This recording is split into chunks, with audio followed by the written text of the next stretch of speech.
Assalamualaikum Ustaz Hanis.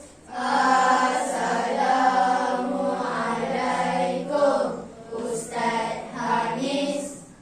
Bismillahirrahmanirrahim. Allahumma aftah alaina hikmataka wa anshur alaina min khazaini rahmatika ya arhamar rahimin. Rabbi shrah li sadri wa yassir li amri wahlul 'uqdatam min lisani yafqahu qawli. Amin. Rabbi zidni ilman warzuqni fahman. Amin ya rabbal alamin. Amin. Amin, amin ya rabbal alamin. Kamu semua sihat ke? Sihat. Alhamdulillah. Okey, boleh duduk. Terima kasih Ustaz Hanis. Okey, sebelum kita mulakan, Ustaz nak minta tolong Pak Isamsyah untuk menjadi pelakon pada hari ini tentang satu situasi yang kita akan belajar. Okey, silakan Pak Is.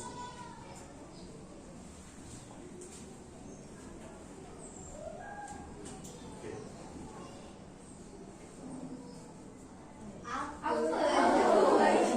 Cuba teka. Nah, cuba teka apa dia? Bayi. Okey. Jadi dalam ni betul ada bayi? Betul. Tapi dalam ni sebenarnya bukan bayi. Ni olok-olok sahaja. Apa lakonan yang Faiz buat. Tapi dalam ni ada apa sebenarnya Faiz? Tunjuk sekejap. Buka-buka. Saya ni kata bayi kamu pula ni. Botol air. Okey, terima kasih Faiz. Okey, bagi tepukan. Okey. Jadi agak-agak kamu, boleh tak kamu bagi tahu Ustaz, apa yang kita akan belajar hari ini? Sistem pembiakan manusia. Lagi? Ada idea lain? Terhasilnya baik. Ha? Apa dia? Cara Afiq? terhasilnya baik. Cara terhasilnya bayi. Betul. Mungkin betul. Lagi? Ada lagi tak? Idea. Lihat. Ha? Bab manusia. Betul. Ada lagi? Dah, habis. Tak ada fikir lah. Tak ada fikir lah. Okey. Sebenarnya betul apa yang kamu cakap. Kita akan belajar berkenaan dengan manusia. Kita akan belajar tentang pembiakan manusia. Dan kita akan belajar tentang apa yang aku cakap tadi? Cara terhasilnya baik. Cara bayi ni dihasilkan. Okey. Kamu tengok bayi. Kamu suka baby tak? Suka. Suka baby. Kenapa kamu suka baby? Comel. Bau dia wangi. Tak ada bau busuk kan? Ada bau busuk apa? Ada. Kecuali dia buang air besar. Kan? Kadang-kadang dia kentut, busuk, bau. Tapi kejap je. Baby kan, dia tak makan macam kamu. Kamu asal benda ada ke depan semua boleh makan kan? Baby tak, dia makan apa je? Susu sahaja. Okay, jadi peliknya, macam mana kita ni, kita daripada kita semua ni, semua pernah jadi baby, betul tak? Macam mana kita boleh jadi baby? Daripada kandungan mak atau kandungan ibu. Jadi apa tugas seorang ayah? Kalau kata seorang ibu sahaja, maksudnya perempuan tak payah kahwin pun tetap boleh dapat anak. Macam tu ke? Tak. Macam mana tu? Apa peranan seorang lelaki pula? Jaga anak. Mempertahankan anak. Itu selepas anak keluar. Sebelum anak keluar, mengajarkan anak. Tak tahu?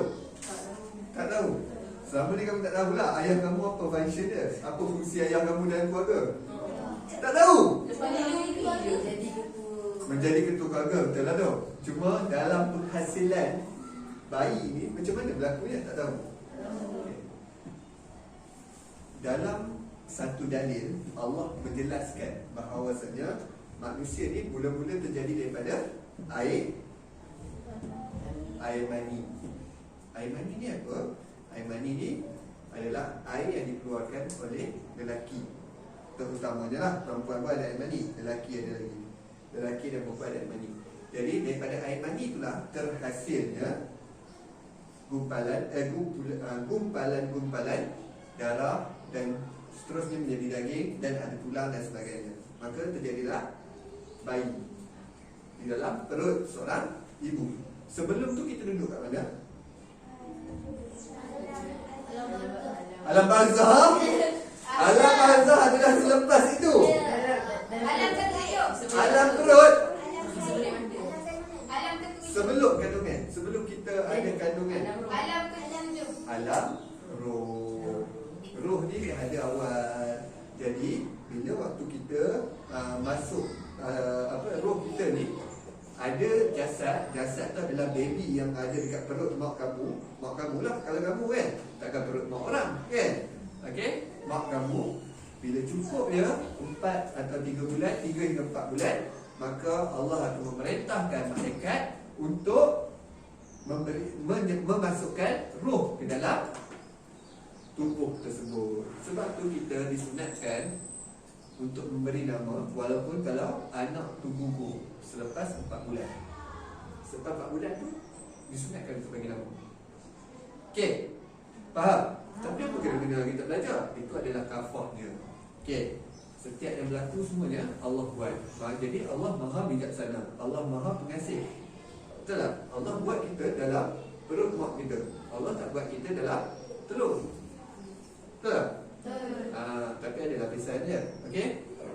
Jadi untuk meneruskan lagi pembelajaran kita, kita akan menggunakan slideshow untuk memudahkan kamu lebih mudah faham dan dapat satu gambaran macam mana berlakunya satu-satu proses. Okey. Tapi tajuk dia adalah pembiakan manusia, tapi kita akan belajar secara setakat yang kita mampu. Apa yang kita akan belajar? InsyaAllah pertama sekali kita akan memerihalkan fungsi organ pembiakan lelaki dan perempuan.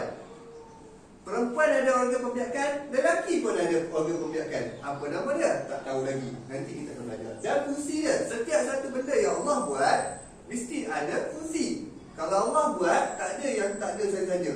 Okey, tak ada sifat larang. Okey, tak ada benda-benda yang sia-sia, tak ada. Mesti benda yang Allah buat ada sebab dia. Dan menjelaskan proses persenyawaan manusia sehingga bayi dilahirkan. Macam mana proses persenyawaan ini berlaku? Dan kalau kita sempat, insyaAllah kita akan menangkul kepentingan pembiakan kepada manusia. Apa pentingnya pembiakan kepada manusia? Boleh? Susah ke? Bab ni senang. Okey? Pertama sekali, pembiakan manusia. Pembiakan manusia untuk memastikan kemandirian spesies. Apa kemandirian spesies tadi? Kemandirian spesies yang kamu belajar waktu tahun 5. Apa maksud dia? Apa dia? Lukman? Keupayaan manusia mengekalkan spesies. Bagus. Keupayaan untuk mengekalkan spesies. Kan? Jadi manusia perlu melalui fasa perkahwinan. Tak boleh keluarkan sendiri. Mesti berkahwin dengan cara yang sah. Kalau orang Islam, kita akan kahwin dengan cara akad nikah. Betul tak? Contoh Muzani, mari sini Muzani. Betul. Tepuk sikit kat Muzani. Okey. Muzani tahu tak macam mana nak kahwin? Cakap betul? Tak tahu? Habis tu takkan tak tengok video orang terima nikah apa semua. Itu saya tengok. Tengok. Okey, cuba. Okey. Aku nikahkan kau Muzani binti Ahmad Yaakob. Bin Ahmad Yaakob. Betul? Dah, bukan nama sebenar. Tak ada nama sebenar. Dengan anaknya Luqman Hakim. Anak Luqman. Dengan mas kahwin RM35,000 tunai. Aku terima utama dia seperti yang disebut dengan mas kahwin RM35,000 tunai. Oh, tengok boleh kahwin dah. Nampak? Muzani boleh kahwin dah? Okey, bagus. Tepuk. Jadi, kita melalui perkahwinan. Kalau orang Islam, cara dia kahwin macam tu. Kalau orang kafir untuk beragama Kristian, dia ada padri. Okey? Ataupun kau panggil father kan? Dia akan letak dua pengantin lelaki perempuan. Lepas tu dia akan tanya, would you like to take this man as your husband? Lepas tu yang perempuan akan cakap, I do. Lepas tu dia tanya pula, would you like to take this woman as your wife? I do. Lepas tu dia cakap, dia umumkan. Now, dia kata, sekarang saya umumkan anda adalah pasangan suami isteri. So you may kiss your bride. Anda boleh cium. Okey, boleh cium pengantin anda. Tapi dalam Islam tak boleh cium, tak boleh bermesra-mesra depan khalayak ramai. Okey? Itu fasa perkahwinan. India dengan cara India ataupun Hindu, Cina Buddha dengan Buddha, kan? Dia ada cara-cara dia. Tetapi perkahwinan yang sah. Kalau perkahwinan yang sah tak boleh. Okey, tak boleh. Dan kalau dalam Islam sekali diharamkan. Betul? Betul tak diharamkan? Maksudnya zina lah, diharamkan. Manusia berbudak dengan cara tak sama dengan binatang yang bertelur. Adakah Luqman sama dengan ayam dia bertelur? Tak. Luqman tak bertelur. Kan? Takkan bertelur keluar macam tu. Oh, happy-nya. Tak. Okey? Faham kan? Jadi, lepas berkahwin, dia akan mengandung. Wajib tu mengandung? Tak. Dia ikut pada rezeki yang Allah nak bagi. Kalau kata ada rezeki, insya-Allah mengandung. Lepas tu, bahagia dapat anak dah. Tengok anak pun dah ada gigi dah. Kejut Ustaz. Lahir-lahir dah ada gigi. Okey?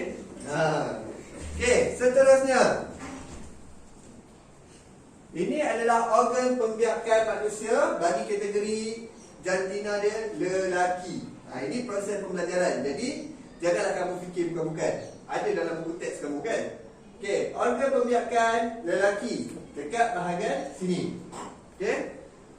Ada dua sahaja organ pembiakan lelaki. Yang pertama adalah testis. Yang kedua adalah apa fungsi testis? Testis adalah tempat sperma dihasilkan. Ustaz, sperma tu apa? Nanti Ustaz akan cerita. Boleh? Boleh. Zakar, tempat apa? Menyediakan sperma ke dalam organ pembiakan perempuan. Okey, ini adalah tempat untuk menyalurkan sperma ke organ pembiakan perempuan.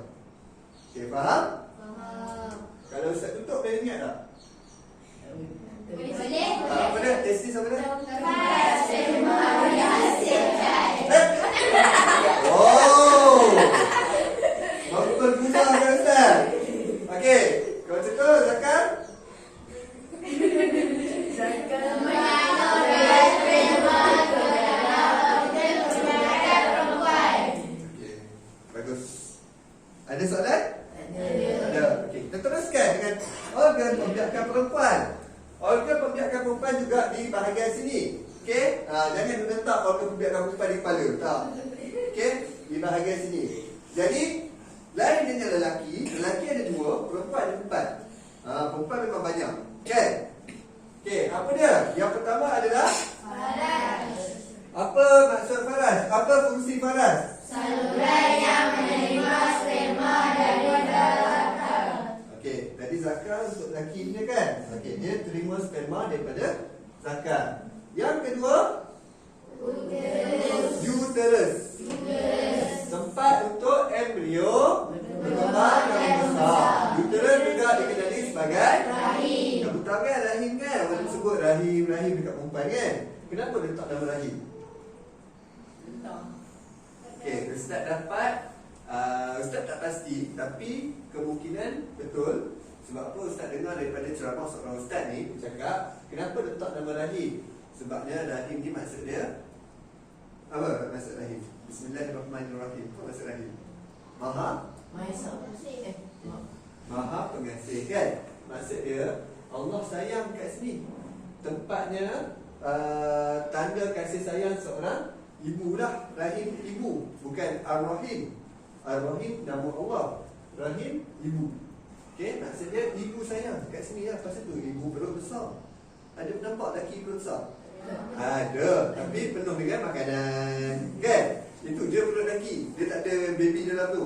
Jangan balik-balik sekali tengok, ayah perut besar, ada baby pun. Tak. Lelaki tak ada baby. Okey? Lelaki tak ada baby. Allah dah buat macam tu. Sebab apa? Lelaki tak ada yang dikenali sebagai uterus ataupun rahim. Jadi, yang ketiga apa dah? Tempat proses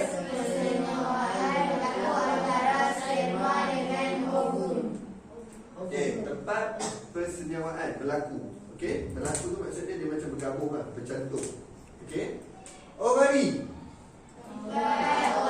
Atau telur dihasilkan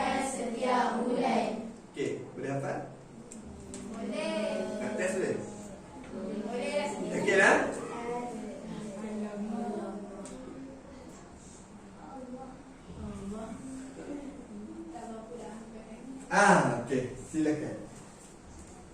Beritahu Ustaz dua nama organ pembiakan lelaki. Zakar, testis. Bagus.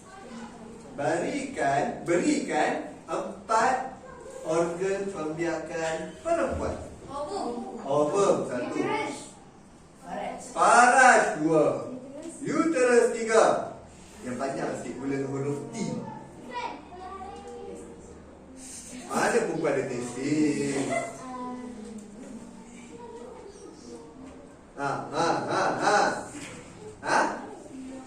Tiup falopio. Okey, sekarang kita tengok pula. Apa fungsi-fungsi dia? Testis apa fungsi dia? Menyalurkan sperma. Maksudnya testis kamu ada lubang. Bukan. Kurang tepat.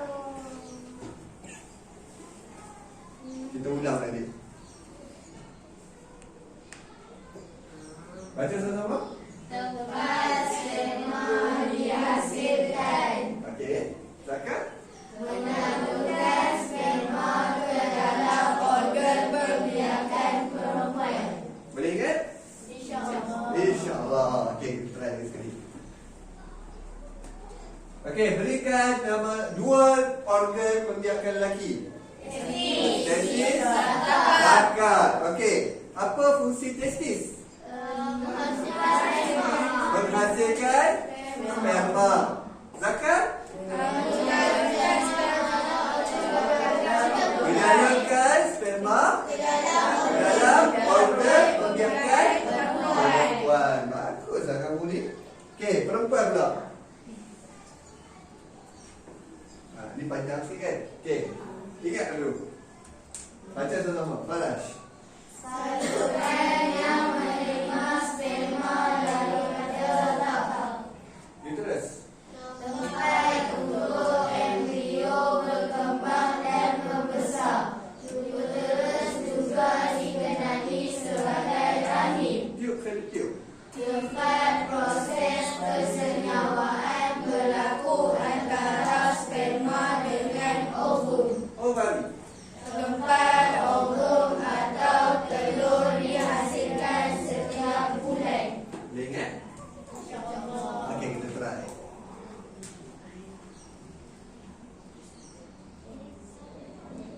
Okey. Apa 4 organ pembiakan perempuan? Paras. Tiup falopio. Ovari. Uterus. Apa fungsi paras? Menerima sperma daripada organ pembiakan lelaki, iaitu zakar. Yang kedua, apakah fungsi uterus?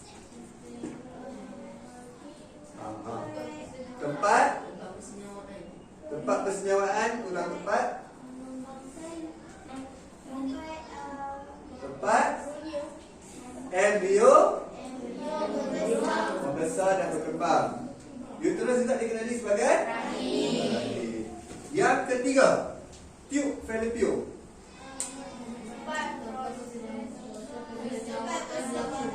Tempat proses persenyawaan berlaku antara ovum dengan sperma.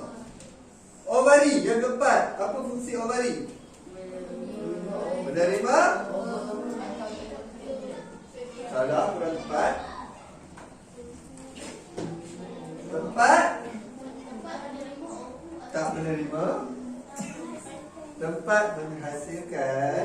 Tempat penghasilan ovum ataupun telur. Tempat ovum atau telur dihasilkan setiap bulan. Kenapa setiap bulan, Ustaz? Okey, kita masuk sedikit cerita. Okey. Dia bermula daripada organ pembiakan lelaki. Allah buat lelaki ni, dia ada sperma. Apa tu sperma? Kita daripada sperma. Okey, kita semua daripada sperma dulu. Allah buat tempat lelaki sahaja ada sperma. Perempuan tak dihasilkan sperma sendiri. Sperma ni bentuk dia macam mana? Bentuk dia lebih kurang macam ni. Macam bulu, pandai.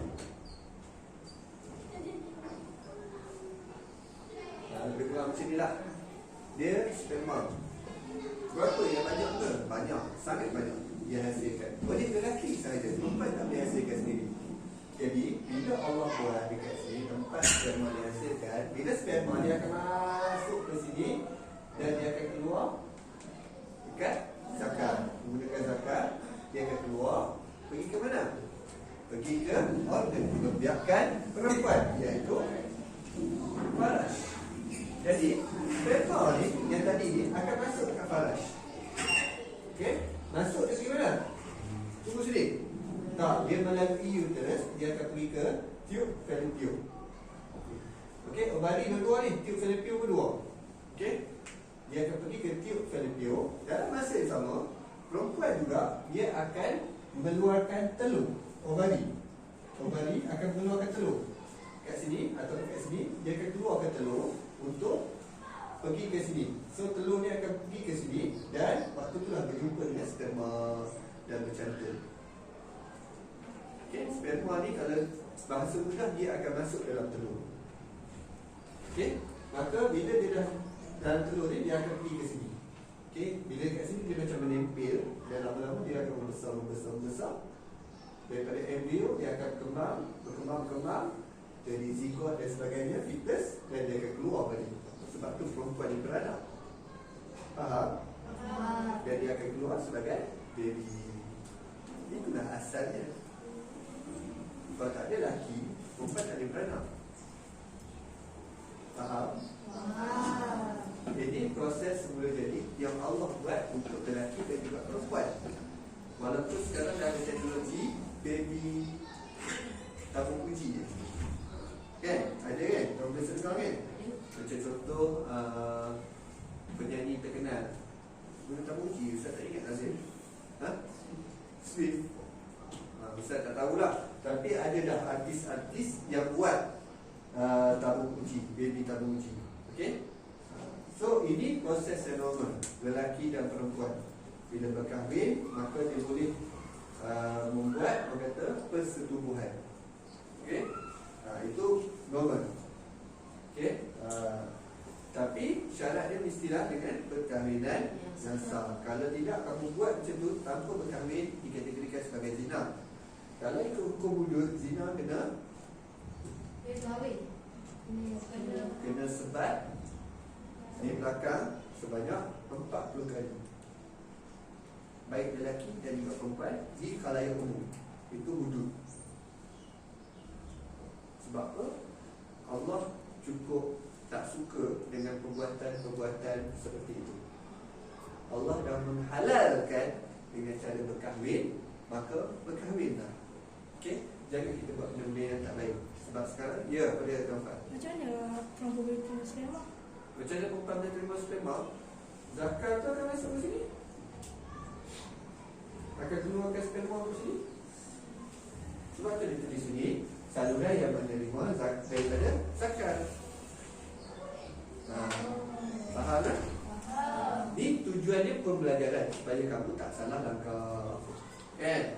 Sebab Ustaz ada dengar kes-kes yang zina yang tak baik lah. Kan? Budak tahun 4 berzina dengan tahun 6. Ada kes macam tu. Jadi kamu kena jaga. Ingat Allah Subhanahu Wa Taala. Allah larang perbuatan zina. Kalau kamu nak kahwin, silakan. Boleh kahwin ke? Belum? Okay, kalau dekat Malaysia, saya ingat Ustaz lah, lelaki boleh kahwin ketika umur 18 ke 16 kan? Ustaz rasa 16. Ustaz tak ingat. Sebab ada kan masuk dasar khabar kan? Masuk dasar khabar katanya dia boleh kahwin umur 16 dan sebagainya. Okay, so maksudnya 16 ke 4 lah boleh kahwin lah. Tapi kahwin tu bagus. Bukan tak bagus, bagus. Okay, kita sambung sikit. Sperma ni akan masuk dalam telur. Telur bulat lah. Dia akan masuk, dia akan duduk dalam ni, maka dia akan berkembang.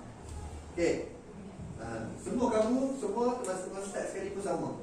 Semua manusia dalam dunia ni akan melalui proses ni. Kecuali 2 manusia yang tak melalui proses ni. Adam dengan Hawa, Nabi Adam dan dengan Siti Hawa. Yang mana Allah cipta Siti Hawa melalui tulang rusuk baginda Nabi Adam sallallahu alaihi wasallam.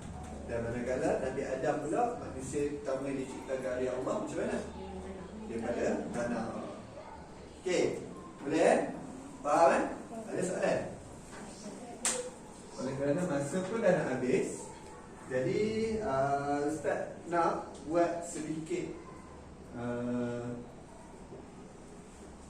soal jawab berkenaan dengan fungsi dan juga organ pembiakan sahaja. Nanti kita akan masuklah proses persenyawaan, tapi nanti ke minit kita tak sempat. Okey, kita masuk satu persatu balik. Kita ulang balik. Memeliharkan fungsi organ pembiakan lelaki dan perempuan kan? Tadi kita dah sebut dah kan? Okey, yang pertama sekali, sebelum nak berlakunya persenyawaan ataupun persetubuhan, apa yang wajib ada dulu? Mula-mula sekali. Kena ada satu ikatan yang sah, iaitu perkahwinan. Perkahwinan ni penting ke? Sebab apa?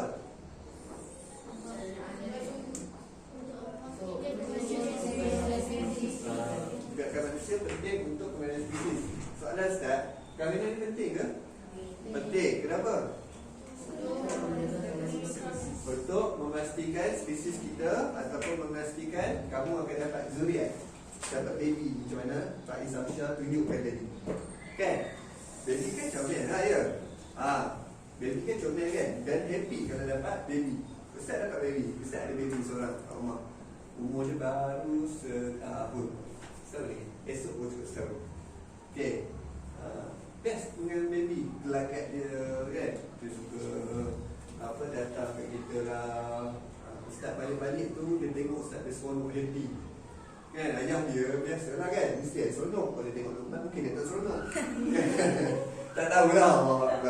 Okay. Jadi melalui proses fasa perkahwinan dan manusia akan membiak dengan cara beranak. Itu paling simple sekali. Manakala seterusnya organ pembiakan lelaki ada dua. Okey. Z dengan T, zakar dengan testis. Okey, zakar dia tugas dia adalah salurkan sperma ke dalam organ pembiakan perempuan, iaitu harash. Okey, jangan duk keluar kata zakar dia akan lanjutkan ke ovari. Tak boleh. Okey, tak boleh masuk. Testis, tempat sperma dihasilkan. Okey, mula-mula sekali sperma dihasilkan. Seterusnya, harash untuk perempuan menerima pembiakan perempuan. Dia tugasnya untuk terima sperma daripada zakar. Dan seterusnya uterus, tempat embrio. Embrio ni baby bukan, baby dah besar, dia lagi kecil pada tu. Okey. Berkembang dan besar, uterus juga dikenali sebagai rahim dan tube fallopian, tempat proses persenyawaan berlaku antara sperma dengan ovum. Ovari tempat ovum dan ataupun telur dihasilkan setiap bulan. Kenapa setiap bulan? Sebabnya perempuan dia ada kitaran haid. Betul? Allah bagi cuti. Kitaran haid. Maksudnya setiap kali, kalau tak salah Ustaz, setiap kali habis haid dia akan menghasilkan telur. Sekarang pun dah hasil dah. Dah haid ke? Dah. Maksudnya dah hasil dah. Cuma telur tu tak digunakan lagi lah. Faham? Okay. Sebab tu ibu yang paling muda, kalau tak silap Ustaz, umur dia 11 tahun. Ibu yang paling muda dekat Malaysia ke, dekat United Kingdom ke, kat mana Ustaz tak ingat. Okey, faham Okey. Sudah tamat. Sebelum habis ketua kelas silakan.